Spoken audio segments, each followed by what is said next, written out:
Welcome to the Arctic for another look at Tent City, near Kotzebue, Alaska. This is my third video visit to Tent City, so I plan to ski down and look at the structures. However, this trip will be less informative about this specific locale, and I will speak more about the winters in the region.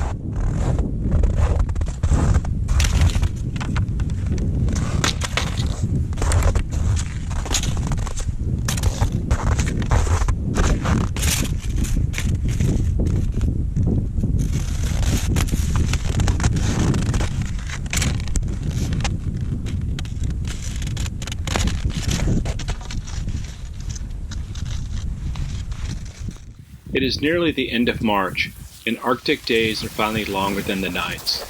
Today we will receive 13 hours of sunlight.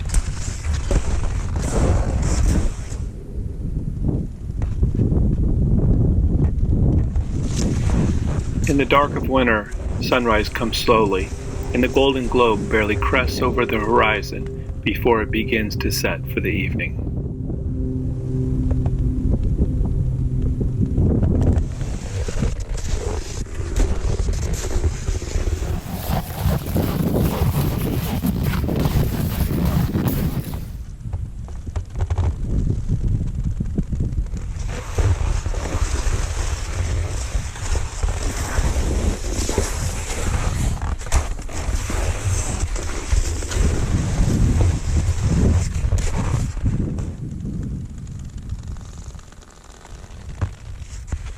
In the dead of winter, we receive less than 3 hours of light from the sun.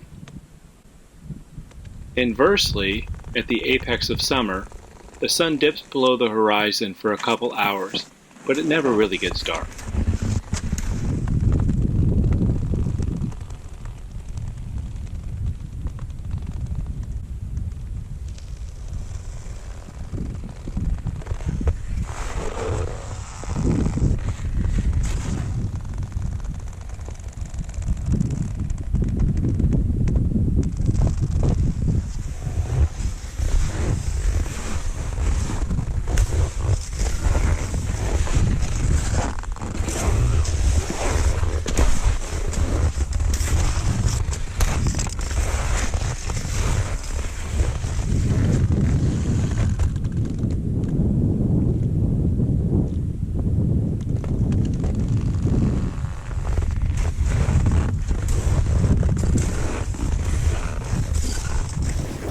Winter solstice is the shortest day of the season.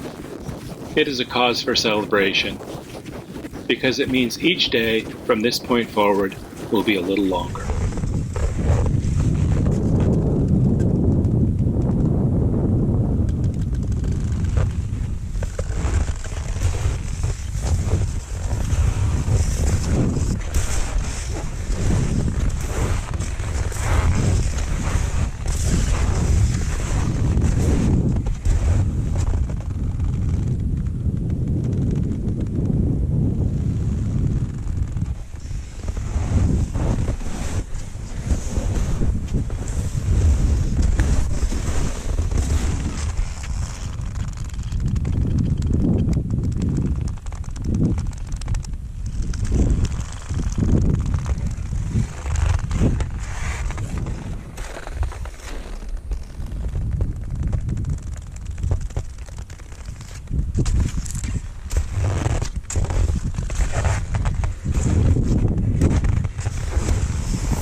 In the winter, the Arctic receives many days where the temperature drops below 40 degrees Fahrenheit. On these days, residents of the North spend most of their time inside. This part of the year drags by at the pace of a snail traveling over broken glass.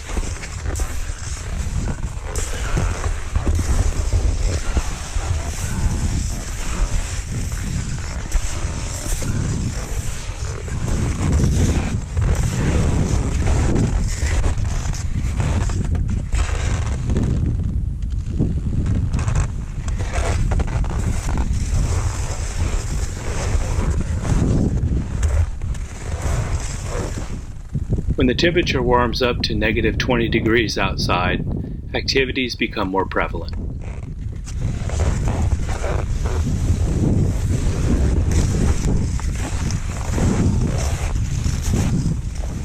With the extended cold weather during winter, the river and sea ice thicken to depths of 6 feet and deeper. This makes ice fishing difficult, but travel around the region by snow machine is possible.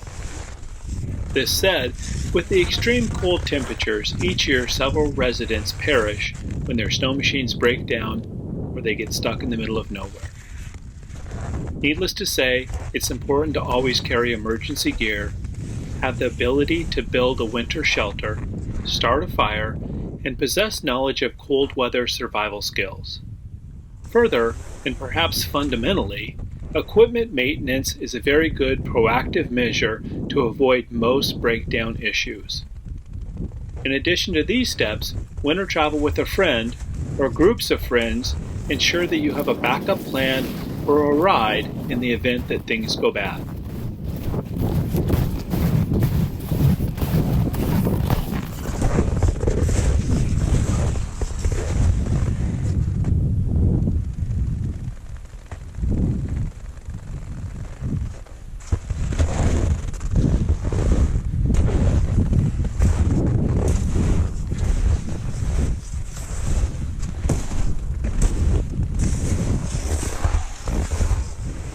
Winter travel is all about gear and preparation.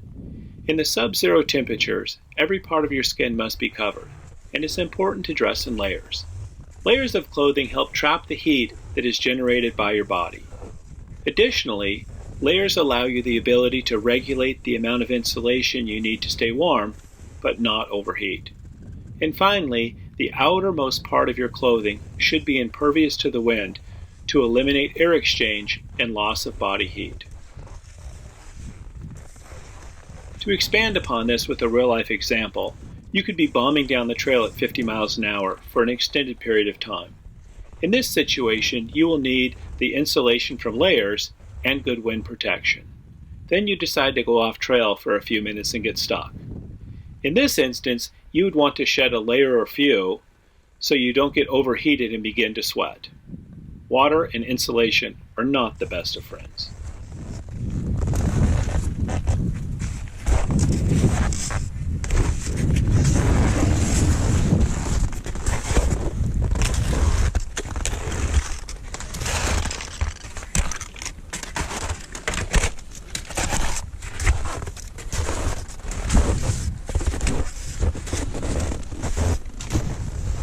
The Arctic, in the winter, is a magical place and should be on everyone's bucket list. There are miles and miles of untouched snow, structures from days gone by, and sunsets like nowhere else in the world. This place has a way of creeping into your soul. It calls for you to go just a little further, over that distant ridge, around the next bend in the river, just one more sunset.